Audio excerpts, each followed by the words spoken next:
उन्नत जी, सबसे पहले तो मैं आपको बधाई देना चाहता हूँ कि आपने 66 रैंक हासिल की है और आप फ्यूचर एसडीएम बनने जा रहे हैं। ठीक है। Thank you sir. अभी आप बने होंगे। मैं कहीं सोशल मीडिया थोड़ा बहुत मैं भी चला लेता हूँ, तो मैंने कई लोगों के गाड़ी के काफिले देखे एसडीएम बनने के बाद। हम्म। आपका मन नहीं किया कि ऐसे थोड़ा सा मैं भी निकालूं, थोड़ा मेरा भी रोला बने? नहीं सर, मतलब मुझे नहीं ऐसा, मतलब इच्छा भी नहीं है और मुझे ऐसे आई डोंट सी कि ये ज़रूरी भी है। बिकॉज अल्टीमेटली आप जो भी सर्विस ज्वाइन करने जा रहे हो उसके कोड ऑफ कंडक्ट के हिसाब से भी आई फील कि आप एक सर्विस मोटिव से वहाँ जा रहे हो, तो आई डोंट सी कि हमें मतलब इतना ज़्यादा मतलब एक प्राइड लेने का भी ज़रूरत है, क्योंकि ultimately this is a platform for the service only and I see in that way only कि आप जो भी सफलता है वो बहुत सारे उसमें कॉन्ट्रीब्यूशंस है परिवार के। आप उनके परिवार के सभी गुरुजनों के जितने भी इंस्टीट्यूट्स हैं उनके, आप उनके साथ में आप एक एंजॉय कर सकते हो, लेकिन I don't see it is a necessary और इवन डिजायरेबल एक, आल्सो। जैसे आपके पापा भी सर्विस में हैं, ब्यूरोक्रेट हैं, ठीक है, तो थोड़ा सा कभी कभी प्रेशर नहीं रहा कि मतलब उनकी तरफ से प्रेशर लगा हो आपको कि यार बेटा तुझे भी आरएस तो बनना पड़ेगा खानदान की लिगेसी बनाए रखने के लिए? सर मुझे लगता है हाँ, एक पॉजिटिव प्रेशर था, नेगेटिव प्रेशर नहीं था कभी भी। पॉजिटिव प्रेशर इस सेंस में कि मैं उनको हमेशा एक आइडलाइज करता था। आई आई यूज टू उनको देखता था कि किस तरीके से उनकी जो कार्यशैली है और वो किस तरीके से इम्पेक्ट क्रिएट कर रहे हैं। मेरे पापा ने मतलब अराउंड 2000 में स्टार्ट किया था और तब से I was in around fifth और सिक्स्थ ग्रेड दैट टाइम। और जैसे जैसे मेरी समझ बढ़ती गई वैसे वैसे मैंने उनको बहुत क्लोजली देखा और कई सारे ऐसे पर्सनल इंसिडेंट्स भी देखे जहाँ पे उनके कार्य का एक सीधे इम्पेक्ट दिखा मुझे। तो वो rather than a negative pressure it act like a positive pressure, उसने एक मुझे मोटिवेट ही किया हमेशा।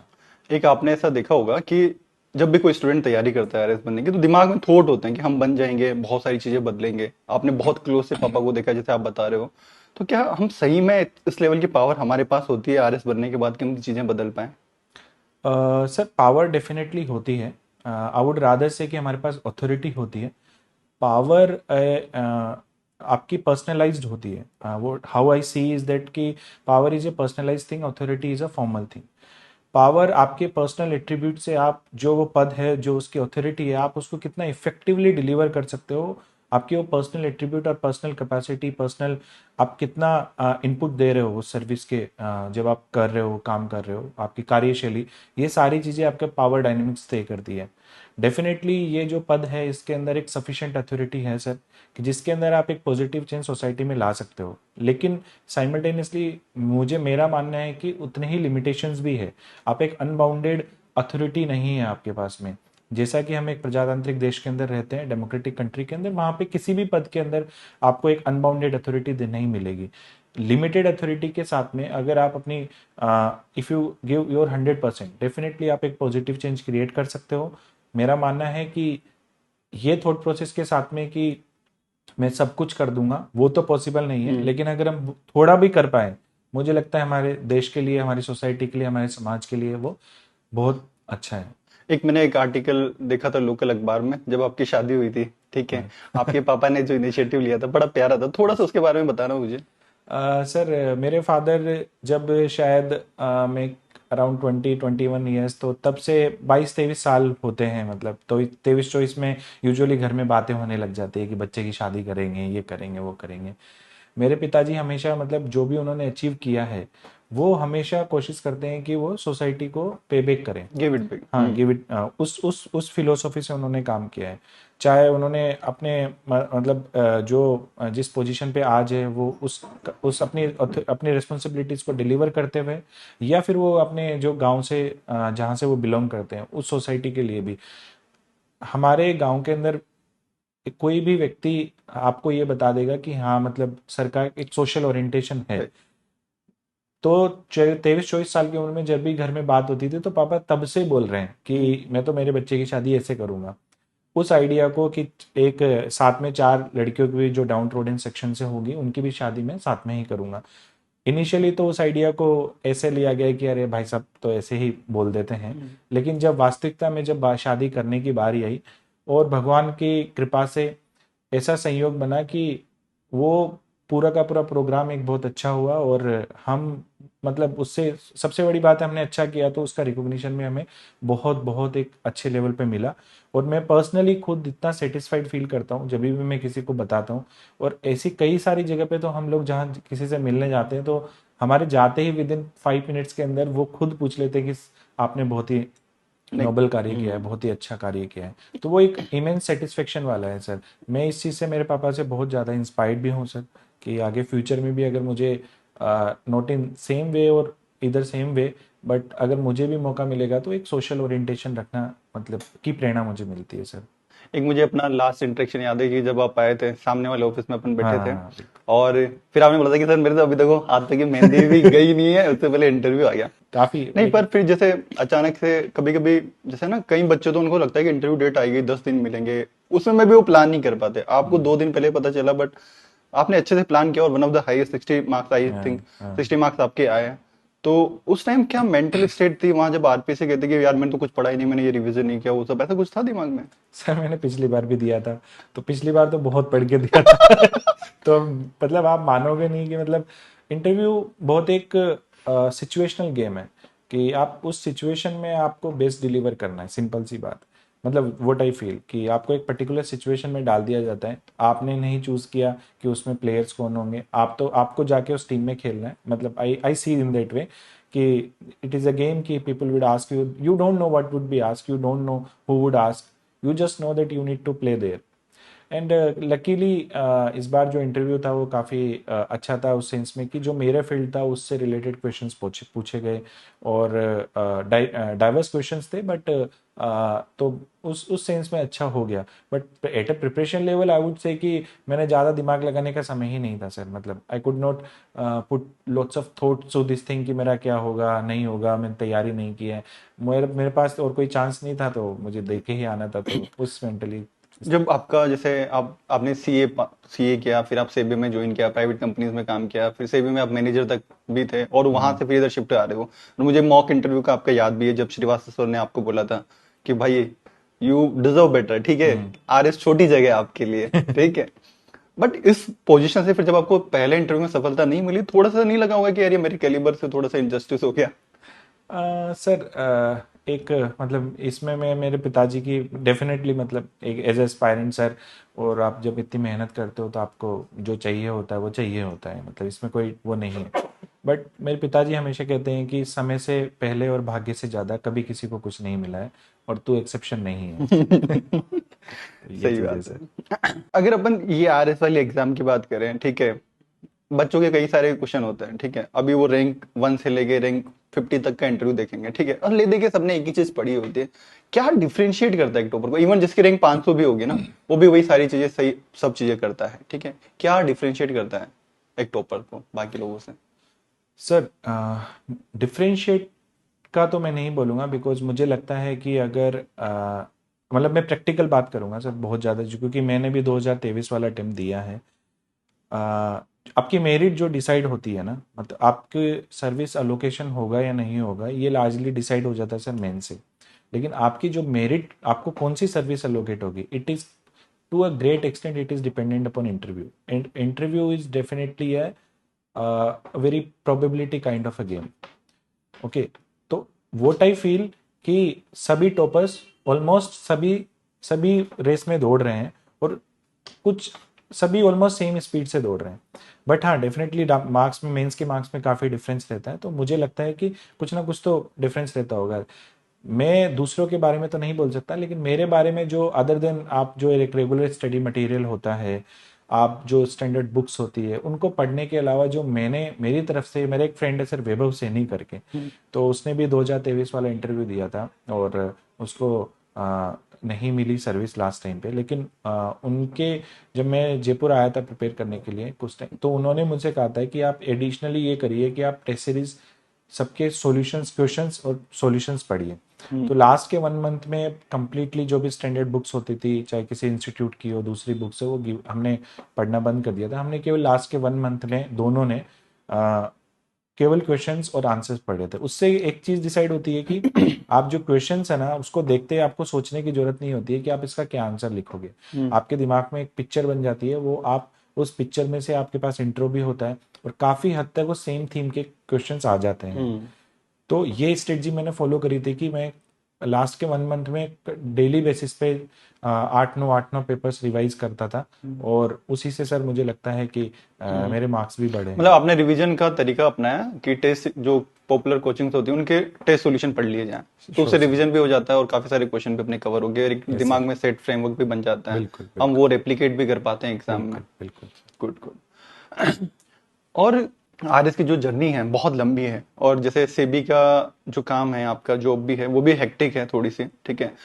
जो जॉब में होते हैं उनको ऐसा लगता है कि यार हम तो 4 घंटे ही पढ़ते हैं, 5 घंटे ही पढ़ते हैं, बाकी लोग जो लाइब्रेरी में जयपुर में रह रहे हैं वो 10 घंटे पढ़ रहे हैं, 12 घंटे पढ़ रहे हैं।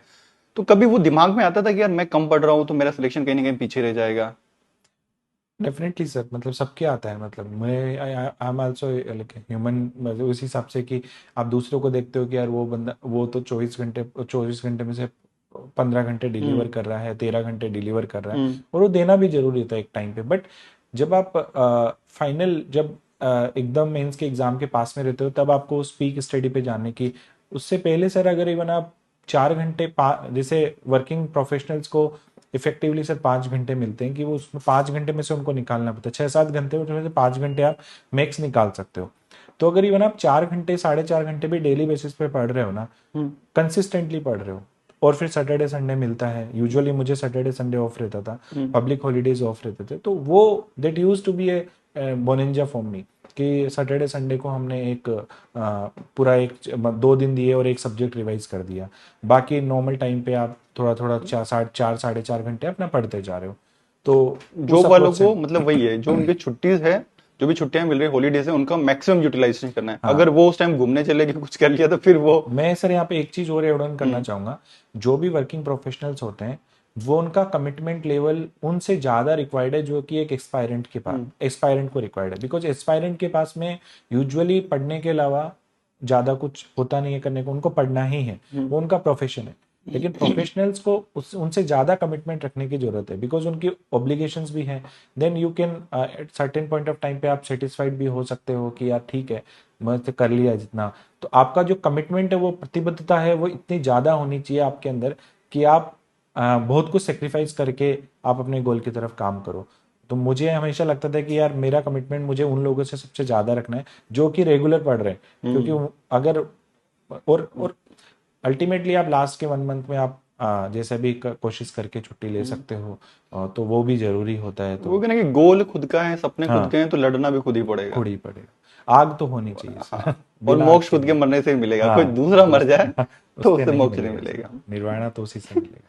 एक आपने शादी की भी लेटेस्ट, ठीक है। हाँ थोड़ा सा क्या जीवन में कोई पर्सपेक्टिव चेंज हुआ कि कुछ ऐसा लगा कि पहले ऐसा सोचते थे, शादी के बाद थोड़ा सा कुछ बदला थॉट प्रोसेस?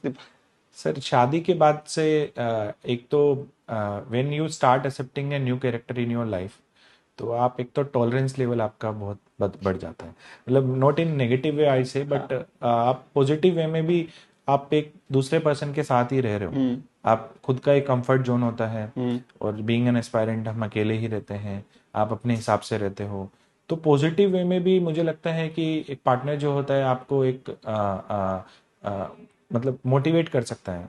तो अब जैसे जैसे उसकी जो पॉजिटिव चीज़ें हैं उसके अगेंस्ट में आप कार्व आउट करते हो अपनी लाइफ को, थोड़ा सा मोल्ड करने की कोशिश करते हो, तो उससे एक पॉजिटिव इम्पेक्ट भी आता है। तो कई सारी वैल्यूज है जो मुझे लगता है जो पहले जैसे आपको पेशेंस होना पड़ेगा, आपको हम्म। टॉलरेट करना पड़ेगा, हो सकता है आपकी आपको कोऑपरेट करना पड़ेगा, ये सारी जो वैल्यूज है ना वो और ज़्यादा स्ट्रांग होती जाती है, आप daily day to day basis पे आप उसको यूज़ करोगे। ये है सर। सही है। और गीता में जो अपन पढ़ते हैं कंसेप्ट स्थिर प्रज्ञ वाला, हम हाँ लिखते भी हैं हर आंसर में, हाँ और सर। आपके चेहरे पे वो दिखता भी है, क्योंकि 23 वाले में भी मैंने आपको देखा, अभी भी देखा किस तरह से हम जो स्थिर प्रज्ञ बन, सब बोलते हैं बनना है, पर वो बना कैसे जाता है ये कोई बात नहीं करता। क्या काम करते हो अपने मेंटल स्ट्रेंथ के लिए आप? सर आपका जैसे सर एक मैं स्थित प्रज्ञा को एक थ्योरी है, मोटिवेशनल थ्योरी है सर, हम्म। पाथ गोल थ्योरी सर, हम्म। आपने हम्म। हम उसमें मैनेजमेंट में, हाँ। हाँ मैनेजमेंट में पढ़ते हैं। उसमें 3 एलिमेंट है सर, वैलेंस, एक्सपेक्टेंसी और इंस्ट्रूमेंटलिटी। वैलेंस होता है सर कि जो आपका गोल की डिजायरेबिलिटी, आपके अंदर कितना ज़्यादा आप उस गोल को अचीव करना चाहते हो, उसकी strength, it is measured in terms of कि और कितना लाइकनेस है, वेदर -1 to 1 वेरी करता है वो। और एक्सपेक्टेंसी कि आप एफर्ट पुट करोगे एंड देन आपके अंदर वो कितना है कि आपके effort will yield into the result, that is expectancy. Instrumentality, whether आपका जब आपको उस आउटकम मिल जाएगा उससे आपको रिवॉर्ड मिलेगा नहीं मिलेगा। तो स्थित प्रज्ञा वाली सिचुएशन तब आती है सर जब आपको वैलेंस आपका बहुत हाई हो कि ये तो मुझे करना ही करना है, और आपके अंदर ये भी है कि एक्सपेक्टेंसी भी है कि यार मेरे एफर्ट पॉजिटिव हो, मतलब you have a positive thought process कि यार आई विल हैव टू, मैं करूंगा और मुझे मिल जाएगी ये चीज़। और देन आपका आप इस चीज़ में भी भगवान में भी भरोसा रखना पड़ेगा स्थित प्रज्ञ बनने के लिए, कि इंस्ट्रूमेंटेलिटी अचीव करने के लिए, कि यार अगर मैं ये अचीव कर लूंगा तो मुझे जो डिजायर्ड आउटकम है, जो मुझे चाहिए, वो भी मिल जाएगा मुझे। जब ये तीनों में चीज़ों में आपका वैलेंस हाई होता है, एक्सपेक्टेंसी में बिलीव, एक्सपेक्टेंसी है आपके अंदर, इंस्ट्रूमेंटेलिटी में बिलीव करोगे, तो तब आप इस स्टेज में पहुंच जाओगे जहाँ पे ठीक है अभी नहीं हुआ तो कोई बात नहीं, आगे हो जाएगा यार। और दूसरा स्थित प्रज्ञ के लिए सर मेरे फादर हैं सर, मतलब मैं हमेशा, मतलब पापा को ही वो हमेशा एक ही चीज़ बोलते थे कि तू टेंशन क्यों ले रहा है, तेरे पास सब कुछ है। बहुत सारे लोगों के पास, जैसे आरएस की जर्नी के हिसाब से देखो तो मेरे पास ऑलरेडी, मेरे पास में भगवान ने इतना कुछ मुझे ब्लेस्ड किया है सर। सीए किया मैंने 2015 में, उसके बाद में one of the best degree in commerce stream के अंदर, that was also in first attempt. उसके बाद में सेबी में भी मैंने काफ़ी अच्छा परफॉर्म किया था, ऑल इंडिया रैंक रैंक 1। 1। हाँ, सो स्थित प्रज्ञ होने के लिए आपके खुद के जो पॉजिटिव अचीवमेंट है आप उनको भी देखो कि यार मेरे पास क्या क्या है, क्या? I have done these things, I have achieve these things, और भगवान ने मुझे ऑलरेडी बहुत कुछ दिया है, डेप्रिवेशन तो नहीं दिया है। हम बहुत अच्छी स्थिति में हैं। मैं बॉम्बे में देखता हूँ सर, इससे भी बहुत बुरी हालत में लोग हैं, हम बहुत ऊपर है सर। हम वही वो भूल जाते, हम कमियों पे फोकस करते हैं कि मेरे पास ये नहीं है, मेरे पास वो नहीं है। भगवान ने किन चीजों से हमें नवाजा है उसको भूल जाते हैं, बिल्कुल सर, और मतलब उसको याद रखना है हमें। मुझे तो सर बहुत कुछ, मतलब पिताजी के जरिए और मेरे बाकी फैमिली मेम्बर्स के जरिए एक सब कुछ दिया, एक इमोशनल इकोसिस्टम दिया, इकोनॉमिक इकोसिस्टम दिया, मुझे सोशल इकोसिस्टम मिला, मुझे व्हाट एल्स आई नीड, मतलब। तो आई फील कि मतलब अब जैसे आपका सिलेक्शन हो गया, तो कई आपके एरिया में बोला होगा कि इसके पापा तो ये थे, तो गाइडेंस बचपन से मिल गई इसलिए इसका हो गया। क्या ऐसा कोई जो नॉर्मल ग्रामीण क्षेत्र का बच्चा होता है, तैयारी करता है, तो क्या फर्क पड़ता है इस चीज का, कि फैमिली बैकग्राउंड स्ट्रांग होने से थोड़ा सा? सर आप केवल, अगर हम इस लेवल पे बात करें कि आपके पास में एक जीता जागता और बहुत ही करीबी रोल मॉडल है, हम्म। तो मैं कहूँगा हाँ फर्क पड़ता है। बिकॉज पिताजी हैं, आप डे टू डे बेसिस पे बात करते हो, आप उनकी बहुत क्लोजली ऑब्जर्व कर पाते हो कार्यशैली कैसी है, क्या सेक्रीफाइसेस उन्होंने करे हैं क्या, तो उस लेवल पे मैं मानूंगा कि है।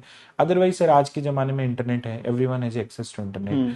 रिसोर्सेज अवेलेबल है, ग्रामीण में भी अवेलेबल है, to great extent it is available, urban में तो है ही सर। हम्म।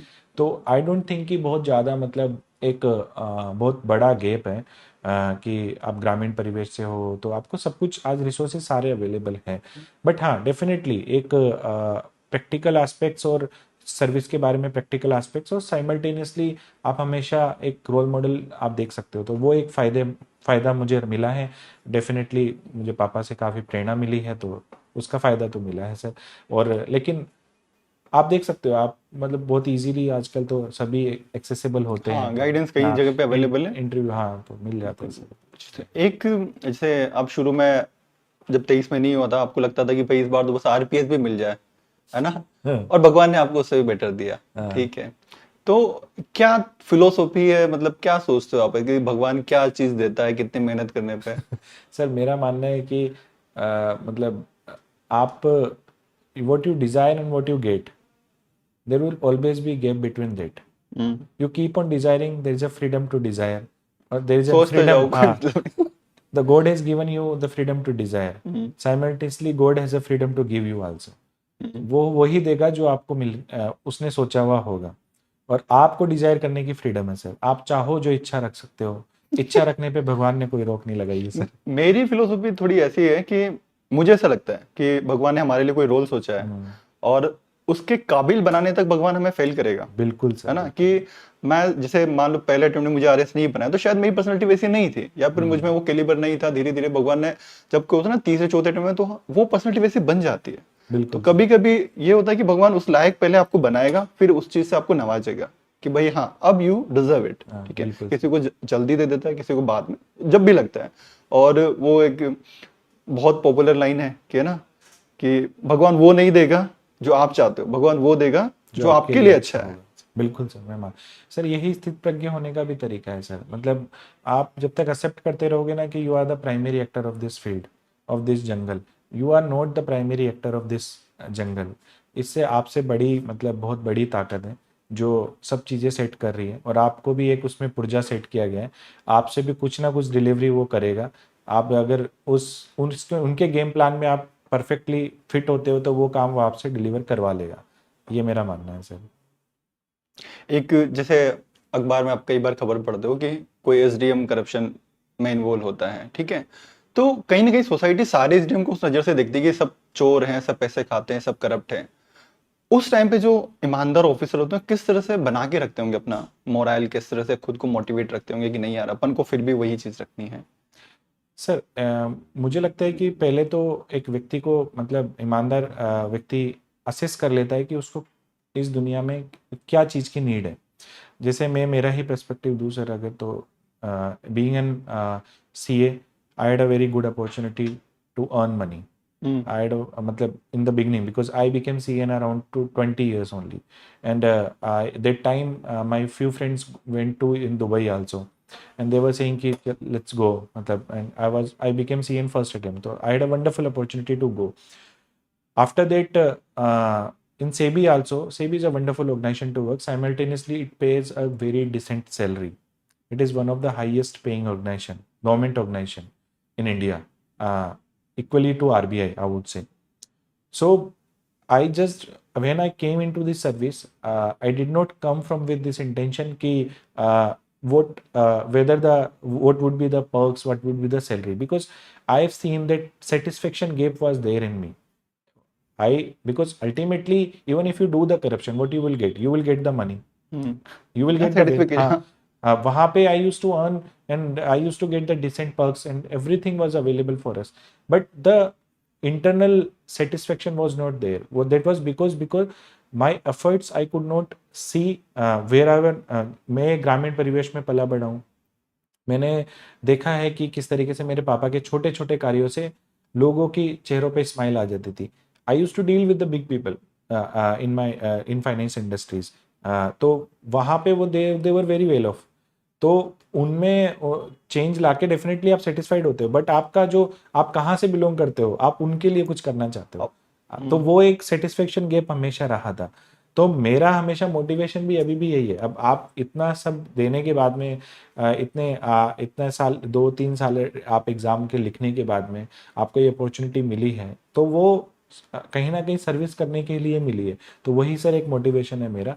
और रही बात जो सभी अभी कार्यरत एसडीएम है, तो एक परसेप्शन भी होता है सर, सभी ऐसे नहीं होते हैं, और डेफिनेटली हमें सिस्टम को इम्प्रूव करना चाहिए। जो लोग इस तरीके से तो सिस्टम जब तक इम्प्रूव नहीं होगा सर, तो आई थिंक उसमें थोड़ा सा इशू रहेगा। वैल्यूज़ तो डेफिनेटली हमें उस पर काम करने की ज़रूरत है। तो जब ये हमारी प्रिपरेशन जर्नी होती है, आपने देखा होगा कि कंसिस्टेंटली ये नहीं होता कि थोड़ा कभी अप आएगा, थोड़ा डाउन आएगा, थोड़ा अप आएगा, थोड़ा डाउन आएगा, ठीक है। बट जब कोई फ्रेशर्स होते हैं, जब तैयारी करते हैं, उनको लगता है कि जब वो डीप वाले जो फेज आते हैं उनमें वो कई लोग तो उन्हीं में गिव अप कर देते हैं, ठीक है। तो कैसे अपने आप को अपन उस टाइम पे मोटिवेट रखते हैं कि नहीं यार, कि ये लाइफ का पार्ट है, लाइफ का फेज है ना। ये चीज समझने में आपको कितना टाइम लगा? जैसे मुझे समझ में, मैं बोलता हूँ कि आई वुड से कि 27-28 साल में समझ में आ गया कि ये मूड स्विंग होते हैं, सबके साथ होते हैं, कि हाँ लो फेज सबके आते हैं, और कई बच्चे समझ ही नहीं पाते और उसमें गिव अप कर देते हैं। तो ये आपको कब लगा कि नहीं यार ऐसा नेचुरल है? सर मैं शुरू से एक अच्छा स्टूडेंट रहा हूँ सर। मतलब इवन 11th-12th क्लास में भी मैं अच्छा स्टूडेंट था, तो मैं जयपुर में ही पढ़ता था सर।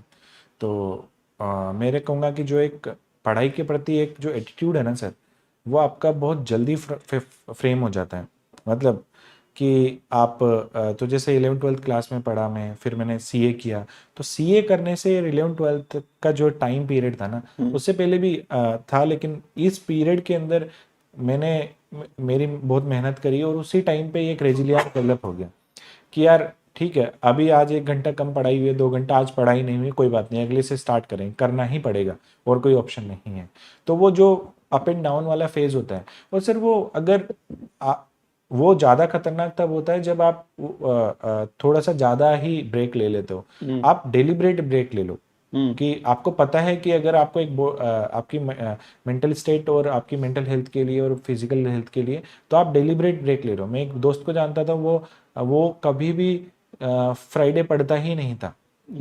वो उसका सिंपल सा होता था कि फ्राइडे को बिल्कुल ऑफ रखना है, वो मूवी देखेगा, कुछ भी करेगा, तो उससे वो अपनी कंटिन्यूटी बना के रखता था। उससे क्या होगा कि आपको एकदम से सडन वो नहीं लगेगा कि यार कि एकदम से ऐसा फील होगा कि यार बहुत पढ़ लिया है, पढ़ते ही जा रहे हैं, कब तक पढ़ते रहेंगे, वो सब नहीं। आप कुछ टाइम अपना डिवोट कर सकते हो, तो हाफ डे उससे ब्रेक, वन डे, हाँ, one day full break, day, deliberate कभी। डेलिब्रेट होगा तो that emotions would be in your control. Hmm. You would be the master of the emotions कि ठीक है आज रिलैक्स करना है तो मैं डेलिब्रेट कर रहा हूँ। You would be accountable to your self also. तो उस हिसाब से भी हम रख सकते जब आप रिजल्ट की न्यूज़ आई होगी, ठीक है, तो कई सारे मोमेंट होते हैं हैप्पीएस्ट, है ना, कि पापा के चेहरे की खुशी, या फिर है ना अपनी वाइफ की, या कोई भी आपको सबसे हैप्पीएस्ट मोमेंट कौन सा लगा कि यार भाई ये सिलेक्शन होने के बाद ये चीज़ देख ली ना, जीवन धन्य हो गया भाई, है ना, खुशी जो आती है। सर। मुझे लगता है कि मेरी मम्मी को कई बार मतलब ऐसे इससे भी पहले जैसे सीए वगैरह बना था, लेकिन तब क्योंकि पापा एडमिनिस्ट्रेशन में थे तो उनकी इच्छा थी कि हमेशा मतलब बेटा एडमिनिस्ट्रेशन में ही जाए, उनका मन था।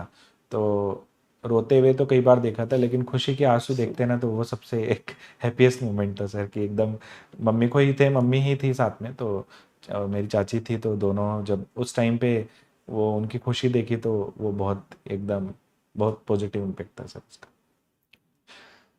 अभी हनीमून का वापस कहाँ का प्लान है, जापान कैंसिल हो गया तो? अभी सर सोच रहे हैं इस बारे में। चलो, बहुत बढ़िया लगा उन्नत जी आपसे बात करके। ठीक थैंक यू है, सर। ऑल द बेस्ट आपके फ्यूचर के लिए, करियर के लिए, आप और अच्छी ग्रोथ करो। ठीक है, हम चाहेंगे कि फ्यूचर में मेरे जैसे लोग तो यही चाहेंगे कि आप आईएएस भी दो, है ना, यूपीएससी भी दो, है ना, यू कोशिश डिजर्व करेंगे इट। सर। ठीक है, all the best. Thank you sir, thank you.